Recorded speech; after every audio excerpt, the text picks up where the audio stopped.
Comme annoncé la semaine dernière, je vais regarder encore une fois aux héros de la foi. Nous sommes dans le chapitre 11 de Hébreux, le chapitre de la foi. C'est le chapitre où on entend « c'est par la foi que ». On l'entend à 18 reprises. J'ai parlé de l'introduction la semaine dernière. Et aujourd'hui, je vais m'attaquer à plusieurs des personnes. Mais avant, je vais tout de même évoquer l'ascension. Je n'ai pas trouvé assez à dire pour faire une prédication complète, mais quelqu'un a attiré mon attention sur quelque chose de très intéressant par rapport à l'ascension. C'est d'ailleurs toujours très intéressant de voir comment les responsables des églises au début, Pierre, Jean, Paul et les autres, comment eux voyaient les événements de la Bible. C'est ce qu'on appelle l'Église primitive, les apôtres, les responsables de l'Église primitive. Et voilà ce qu'il dit de l'ascension dans Éphésiens 4, l'apôtre Paul. Éphésiens 4, 9 et 10. « Or, que signifie « il est monté » sinon qu'il est aussi d'abord descendu dans les régions les plus basses de la terre. Celui qui est descendu, c'est celui qui est monté au-dessus de tous les cieux afin de remplir tout l'univers. Afin de remplir tout l'univers. L'apôtre Paul est ici en train d'évoquer un passage des psaumes. Ascension, on connaît le mot ascenseur, ça veut dire monter. Mais pour pouvoir monter, il faut d'abord être en bas. Logique, vous allez me dire. Mais c'est ce qu'il est en train de dire. Pour qu'il puisse monter, il faut d'abord qu'il soit descendu. Jésus est devenu un enfant sans défense, obligé de passer sa première nuit dans une étable. Il a vécu une vie où il n'avait même pas un endroit pour poser la tête. Il s'est incarné, il est venu parmi nous. Il est devenu l'un des nôtres. Cela a demandé de lui une humilité extrême. C'était vraiment ce qu'on peut dire s'abaisser. Certains disent qu'il est descendu en enfer. Moi, je ne le pense pas. Quand il dit descendre dans les régions les plus basses de la terre, c'était le Fils de Dieu devenu homme. Mais ensuite, il est retourné, il est remonté, il a repris sa place dans la gloire. Et c'est là qu'il se trouve aujourd'hui. Et il est dit que maintenant, il remplit tout l'univers. Jésus-Christ, celui qui était parmi nous, celui qui s'est identifié à nous, celui qui a pris notre punition, à présent, il est le Dieu omniscient. Il est le Dieu qui remplit tout l'univers. Il est remonté, il a pu envoyer le Saint-Esprit pour pouvoir nous convaincre, nous guider, nous conduire dans la justice. Jésus-Christ, l'homme, est aussi Jésus-Christ, Dieu, qui est omniprésent, qui remplit tout l'univers. Et l'ascension, c'est une opportunité pour se le rappeler. La parole s'est faite chair pour habiter parmi nous et aujourd'hui, il est là. Il nous voit, il nous entend. Il entend nos louanges quand nous l'adorons. Il entend nos supplications quand nous crions et que nous l'appelons à notre secours. Le Dieu que nous servons est puissant. Amen. Tournons-nous maintenant vers Hébreux 11. Et aujourd'hui, nous allons regarder les versets 4 à 7. Hébreux 11, 4 à 7.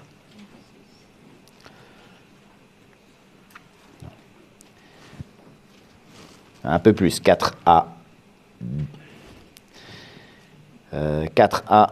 10, pardon. Voilà. C'est par la foi qu'Abel offrit à Dieu un sacrifice de plus grande valeur que celui de Caïn. Par elle, il fut déclaré juste. Dieu lui-même rendant témoignage à ses offrandes, et par elles, quoique mort, il parle encore. C'est par la foi qu'Hénoch fut enlevé, de sorte qu'il ne vit pas la mort, et qu'on ne le trouva plus, parce que le Dieu l'avait enlevé. Car avant son enlèvement, il a reçu le témoignage qu'il plaisait à Dieu. Or, sans la foi, il est impossible de lui plaire. Celui qui s'approche de Dieu doit croire qu'il existe et qu'il récompense ceux qui le cherchent. C'est par la foi que Noé, divinement averti, de ce qu'on ne voyait pas encore, saisi d'une pieuse crainte, construisit une arche pour sauver sa famille. Et c'est par elle qu'il condamna le monde et devint héritier de la justice qui s'obtient par la foi. C'était bien jusqu'au verset 7. Il y a juste plein de petits chiffres en plus dans cette Bible que je ne suis pas encore 100% habitué. Donc c'est bien.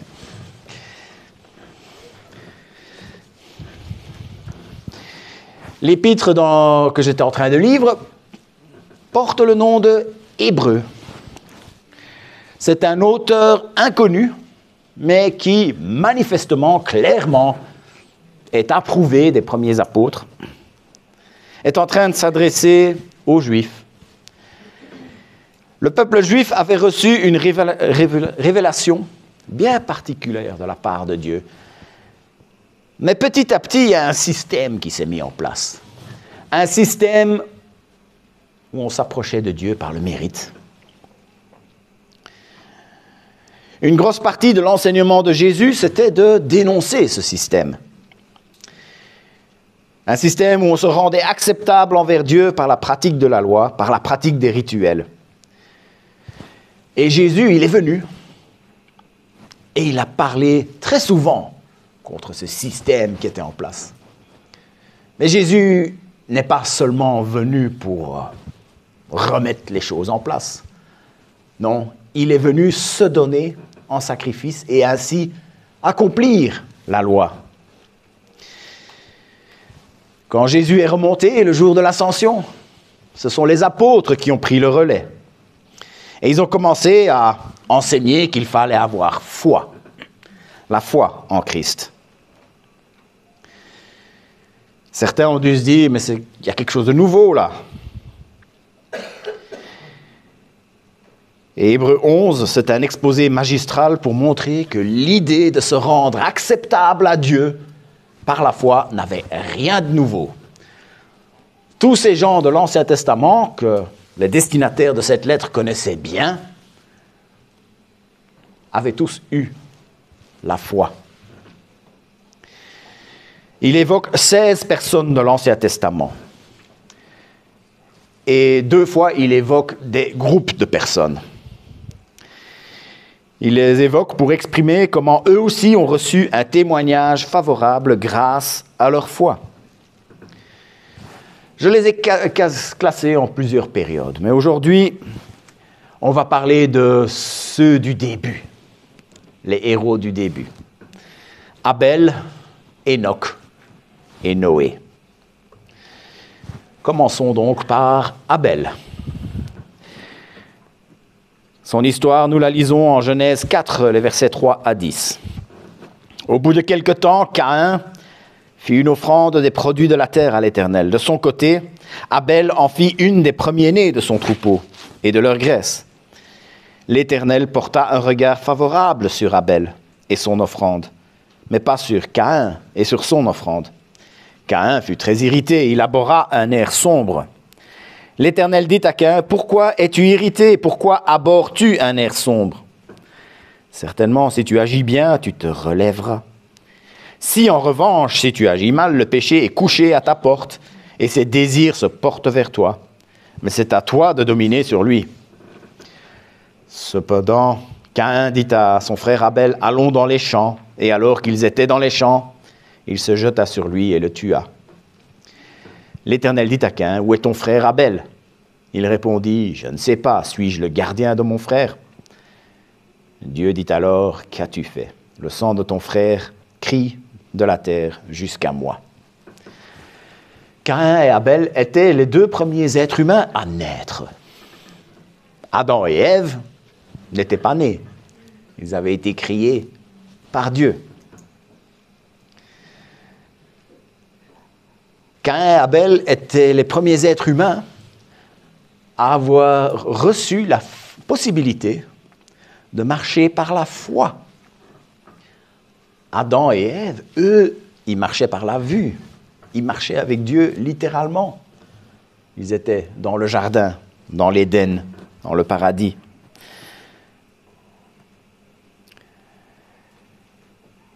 Il est clair qu'ils avaient reçu, Caïn et Abel, une révélation de la part de Dieu. Il est clair qu'il y avait une forme de culte. Ce n'était pas selon les instructions du tabernacle, mais Dieu attendait quelque chose de la part des hommes, et les hommes le savaient. Il y avait donc un lieu pour faire des sacrifices. Il y avait la connaissance. Ils savaient qu'il y avait une exigence pour un sacrifice. Ils savaient aussi qu'il fallait que ce soit un sacrifice de sang. Il y a un principe qui est énoncé tout au travers de la Bible. Pour qu'un péché soit pardonné, il faut que le sang coule. Et ce principe, voilà, il est énoncé surtout dans Hébreux 9, 22. Or, d'après la loi, presque tout est purifié avec du sang.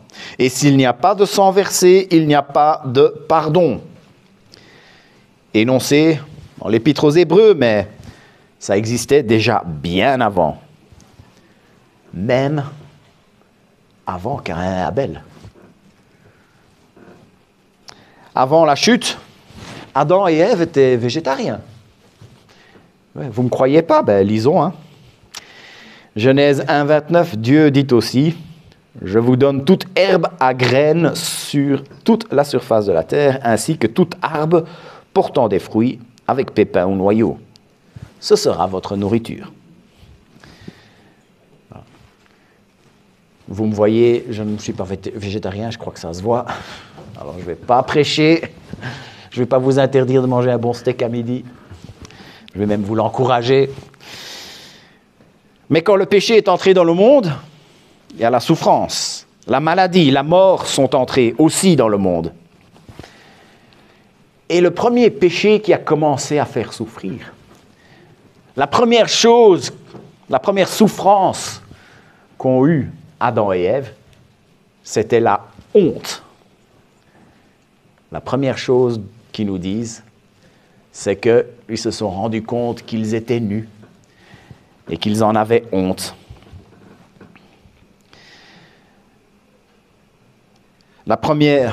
Il y a la première parole de grâce de Dieu, et puis il y a le premier acte de grâce de Dieu. La première parole d'acte de Dieu, c'est quand il a dit que le descendant de la femme allait écraser le serpent, allait écraser la tête du serpent. C'était la promesse qu'un jour, il y aura une rédemption pour le péché.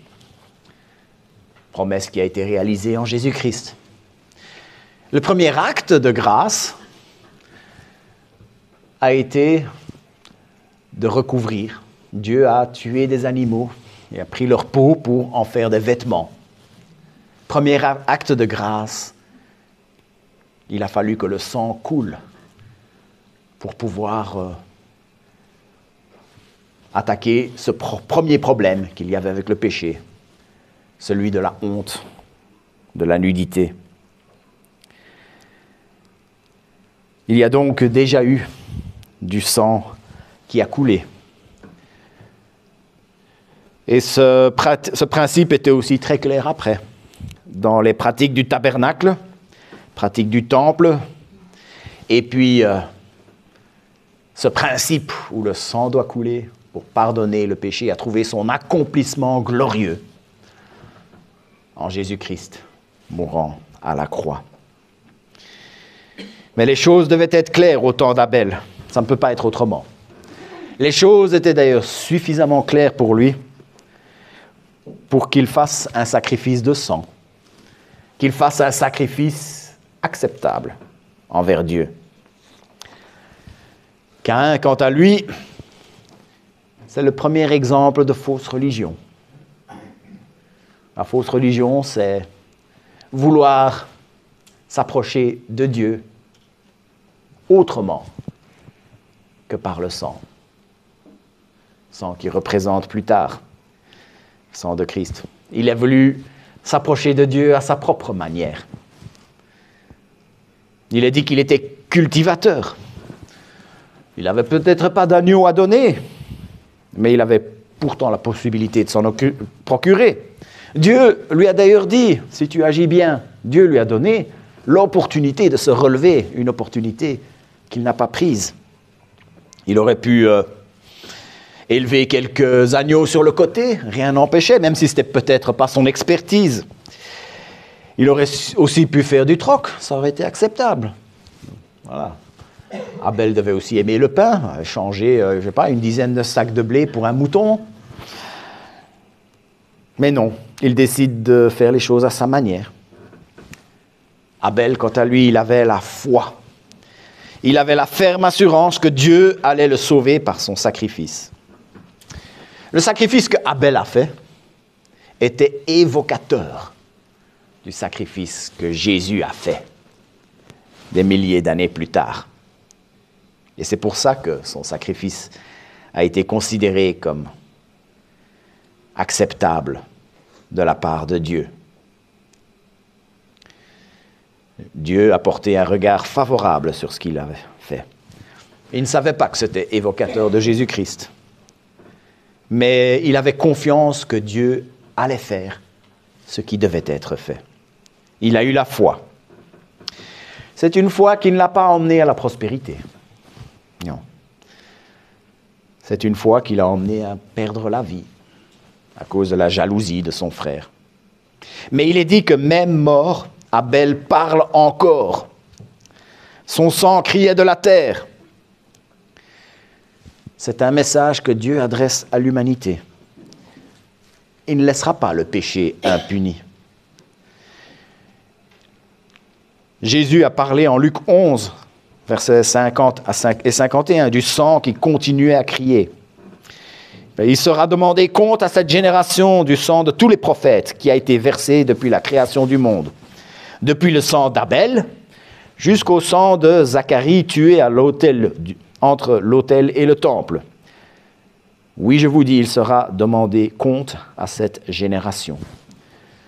Ce verset nous dit quelque chose auquel je n'avais pas pensé. C'est que Abel est considéré comme un prophète. Abel était prophète. Il avait parlé de la part de Dieu.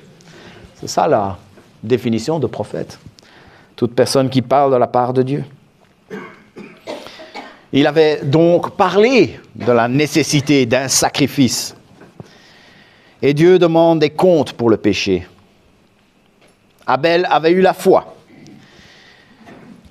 Le fait qu'il a été tué était quelque chose que Dieu n'allait pas laisser impuni. C'est pour ça que Caïn a été banni et se retrouvait vagabond pendant toute sa vie. C'était pour lui une punition peut-être pire que la mort. Dieu ne laisse pas le péché impuni. Mais on peut mettre la dia suivante, les enseignements d'Abel. Dieu ne laisse pas le péché impuni. Mais le pardon est possible. Et il faut qu'il y ait effusion de sang. Deuxième personnage, Hénoch. Hénoch, c'était 7 générations plus tard, après Adam. Il avait un fils du nom de Mathusalem.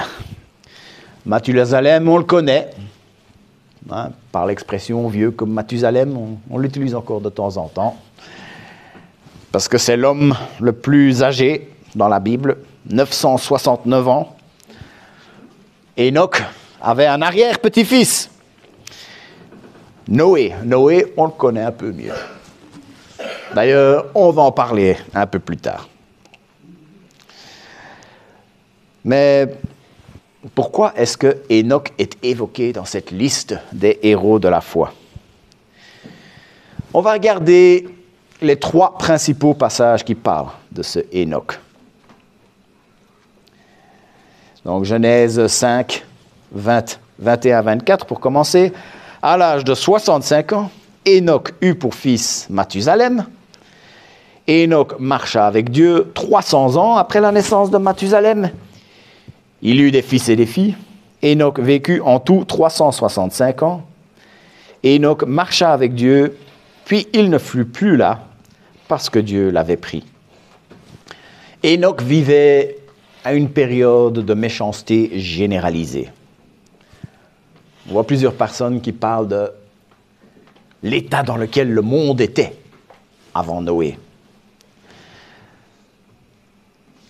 Au milieu de toute cette corruption, il y avait une lumière qui brillait. Enoch. Et on dit de lui qu'il marchait avec Dieu. Marcher avec implique un accord. Implique qu'on est d'accord.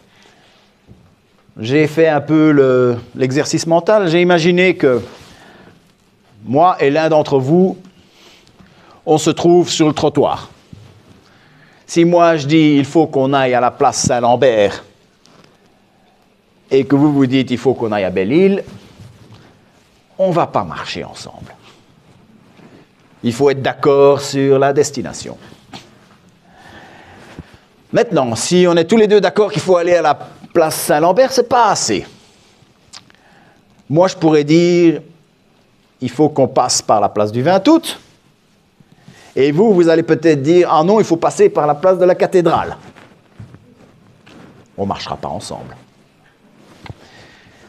Mais être d'accord sur la destination, être d'accord sur le chemin, ce n'est pas encore assez.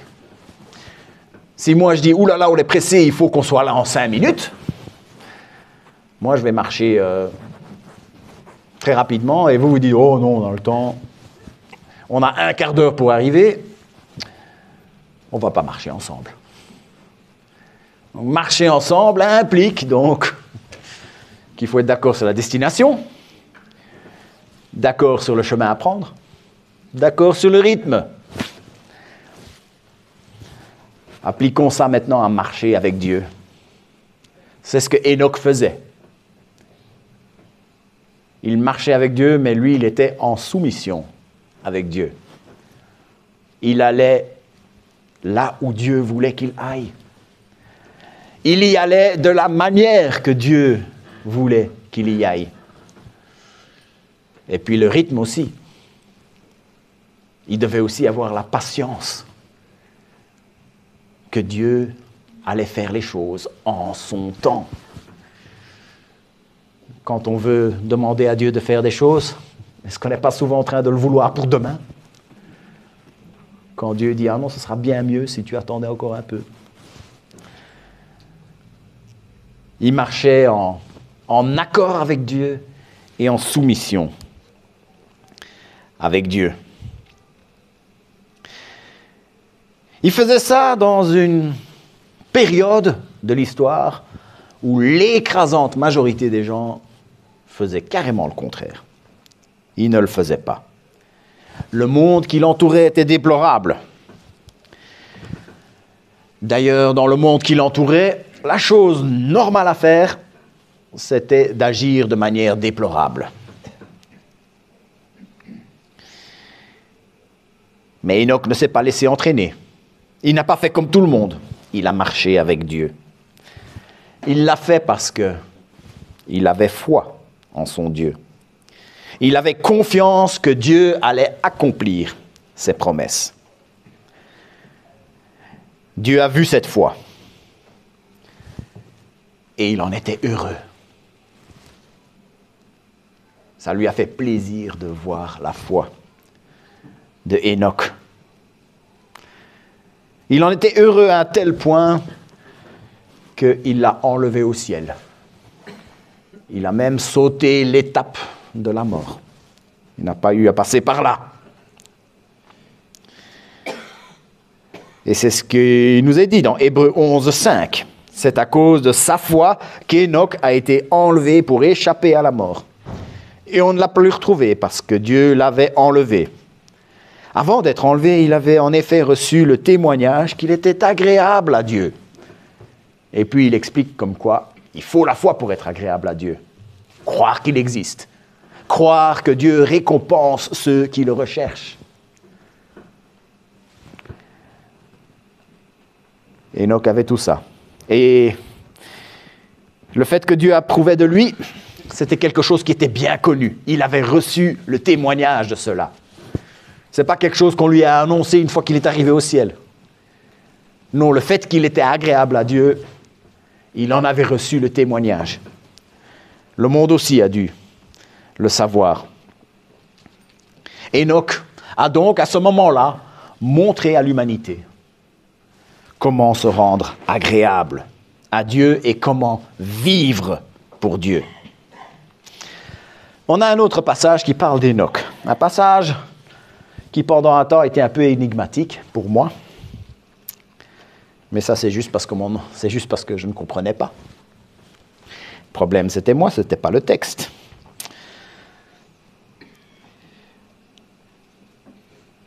Le livre de Juge nous dit, mais tout comme Abel, Enoch était prophète.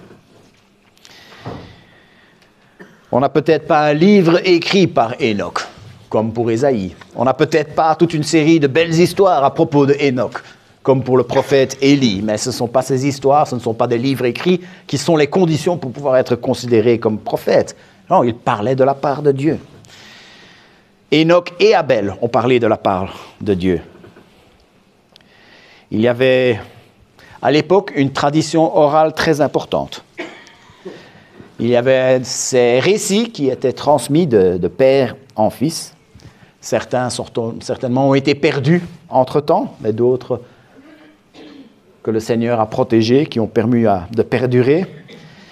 Et les histoires sur Enoch avaient fini par être rassemblées dans un livre, déjà à l'époque, vers le 2e siècle, peut-être 3e avant Jésus-Christ. Le livre de Enoch. C'était un livre de 108 chapitres qu'on a trouvé quasi intact et qui a été traduite. On peut aussi le télécharger. On peut l'acheter sur Amazon. Le livre d'Enoch, 108 chapitres, c'est quand même une fameuse lecture. Ce livre vous pouvez le lire si vous voulez, mais sachez qu'il est loin d'être fiable. On ne peut pas se servir de ce livre comme autorité en matière de foi et de vie. Mais en lisant le livre de Jude, on se rend compte que ce livre n'est pas fiable à 0%. Certaines des traditions qui s'y trouvaient étaient exactes, étaient justes, venaient de la part de Dieu. Un peu de contexte.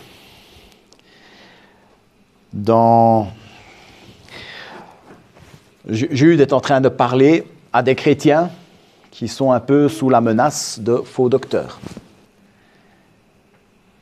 Il y avait des gens qui étaient en train d'enseigner des faux évangiles, qui propageaient des faux enseignements. Et Jude est en train d'exhorter les chrétiens à être prudents et à rester dans la vérité de l'évangile. Et à un moment donné, il dit qu'ils suivent la voie de Caïn.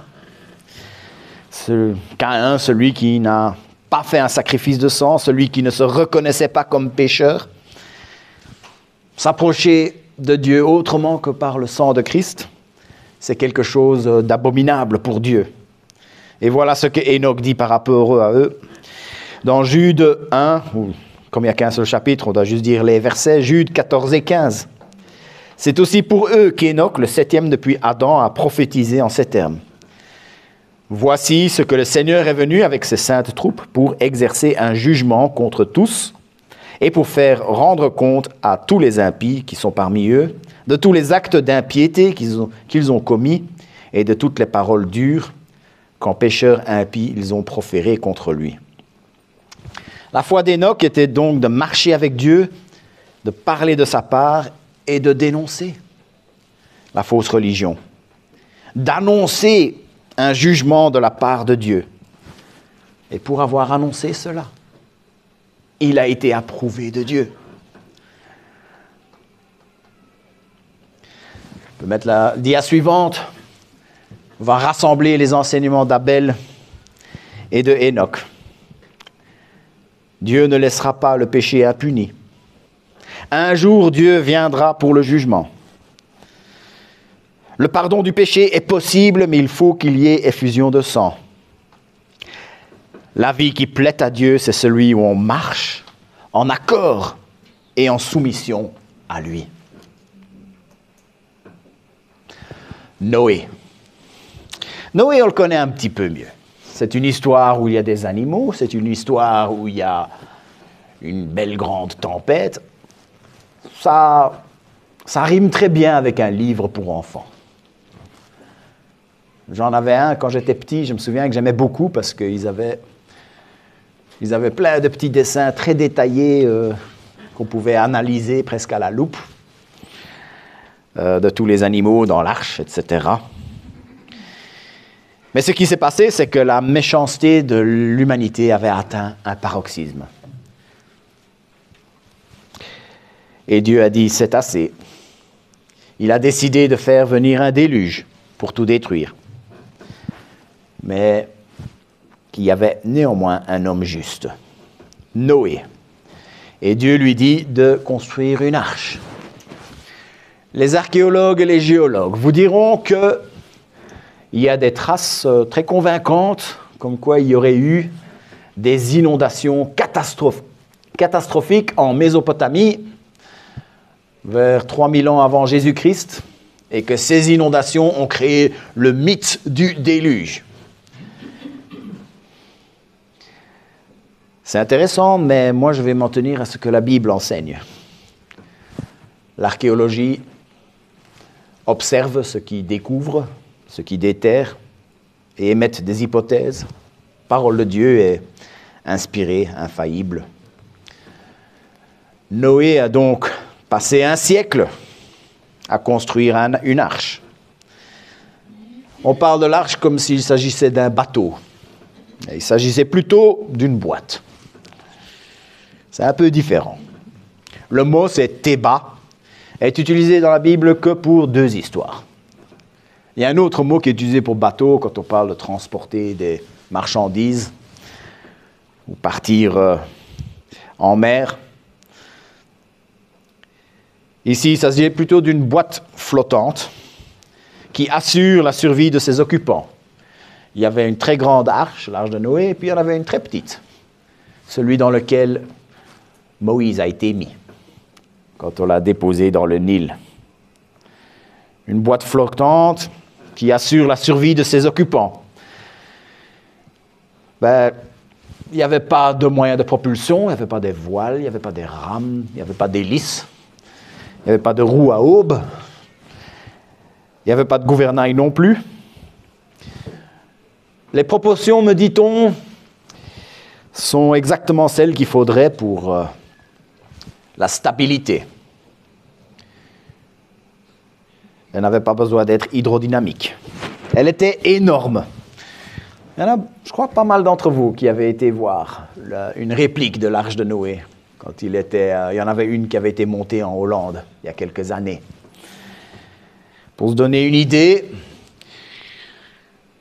imaginez un bâtiment qui fait la longueur d'un terrain de foot, qui fait 1/3 de la largeur d'un terrain de foot et qui fait 4 étages.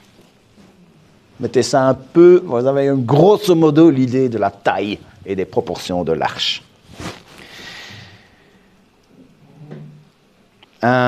Aucune embarcation flottante aussi grande n'a été construite avant le Great Eastern en 1858. Et ils sont restés dedans pendant plusieurs mois. Certains cyniques vous diront qu'un bateau de cette taille-là doit être fait en acier, parce que s'il était en bois, il craquerait en 2. J'ai étudié la stabilité maritime dans le cadre de mes études. Je peux vous dire que c'est vrai à condition qu'il y ait des grosses vagues. S'il n'y avait pas des vagues conséquentes, il n'aurait pas craqué. Dieu est quand même capable de faire ça. Ayant dit tout ça, il ne faut pas oublier que la parole de Dieu n'a pas été écrite pour que nous puissions reconstruire tous les événements. La parole de Dieu n'a pas été écrite de sorte à ce que nous puissions recréer l'histoire ou se faire une image des choses qui nous intéressent. Non, tout ce qui a été écrit dans la parole de Dieu était dans le but de nous révéler ce que nous devons savoir sur Dieu. ce que nous devons savoir sur l'être de Dieu, ce que nous devons savoir sur l'œuvre de Dieu. C'est surtout évocateur dans cette période du début, où on donne relativement peu de détails. On en a nettement plus à l'époque de Moïse, et puis de David, de Salomon, et des rois après. Mais de cette première période, on a beaucoup moins de détails, mais les quelques petites choses que Dieu a voulu que nous sachions sont toutes très significatives. Comme vous avez vu, l'histoire de Caïn et Abel est significative. L'histoire de Noé et l'histoire d'Enoch sont significatives pour que nous puissions comprendre Dieu comme il décide que nous le connaissions, que nous puissions connaître son être, qui il est, que nous puissions connaître son œuvre, ce qu'il fait. Donc, il faut éviter de tomber dans le piège d'essayer de recréer tous les événements, parce que ce n'était pas ça l'intention de Dieu en inspirant la parole. C'était pouvoir découvrir Dieu. Hébreux 11 nous dit que Noé avait la foi et que Dieu a approuvé de lui. C'est par la foi que Noé, averti des événements que l'on ne voyait pas encore et rempli d'une crainte respectueuse, a construit une arche pour sauver sa famille. C'est par elle qu'il a condamné le monde et est devenu l'héritier de la justice qui s'obtient par la foi. Noé a été averti que le jugement de Dieu allait arriver. Et l'arche était le moyen prévu par Dieu pour que quelques-uns puissent échapper au jugement. Tout comme l'arche de Moïse, qui était beaucoup plus petit, était là pour l'abriter d'un danger. L'arche de Noé était un moyen prévu par Dieu pour l'abriter du jugement qui allait passer. Et puis il y a une autre arche. Jésus-Christ, c'est le moyen prévu par Dieu pour nous sauver du jugement du péché. Et ça, ce n'est pas moi qui l'invente. L'apôtre Pierre en parlait. 1 Pierre 3, 20 et 21. Ceux-là même qui avaient été rebelles autrefois, lorsque la patience de Dieu se prolongeait à l'époque de Noé, pendant la construction de l'arche, un petit nombre de personnes, à savoir 8, sont entrées dans ce bateau et ont été sauvées à travers l'eau. C'était une figure. Nous aussi maintenant, nous sommes sauvés par un baptême qui ne consiste pas en la purification d'une impureté physique, mais en l'engagement d'une bonne confiance envers Dieu qui nous sauve à travers la résurrection de Jésus-Christ. Noé avait la foi en Dieu. Il avait la ferme assurance que Dieu allait l'abriter de son terrible jugement. Aujourd'hui, toi et moi, en regardant à la croix, nous montons dans l'arche. Et nous avons foi en Dieu, qu'il va nous abriter le jour de son jugement terrible. C'est la foi que nous pouvons avoir aujourd'hui, ça. La foi, c'est tout ça. La foi, c'est avoir la ferme assurance que Dieu va nous abriter le jour de son terrible jugement. Mettons la dernière dia. Ce que nous apprenons au travers d'Abel, Enoch et de Noé. Désolé si c'est petit parce qu'il y a beaucoup. On va la laisser un petit peu après pour que les gens puissent venir plus près. D'accord.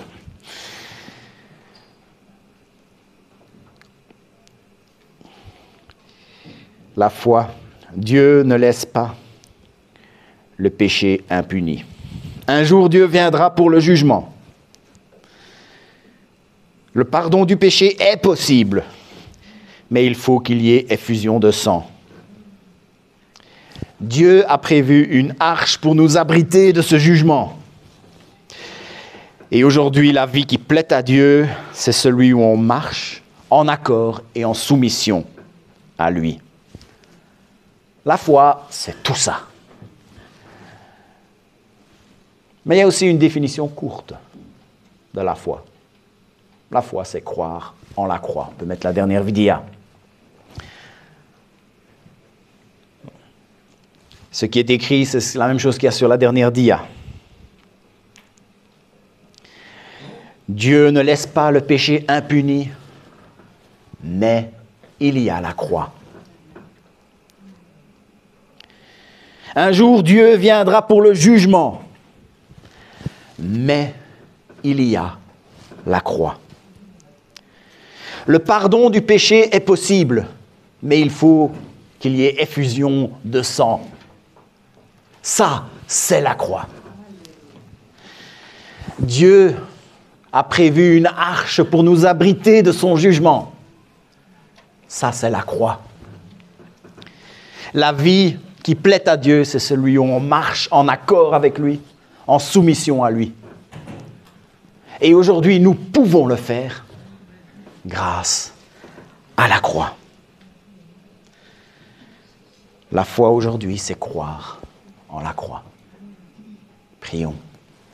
Seigneur notre Dieu, nous sommes en adoration devant toi.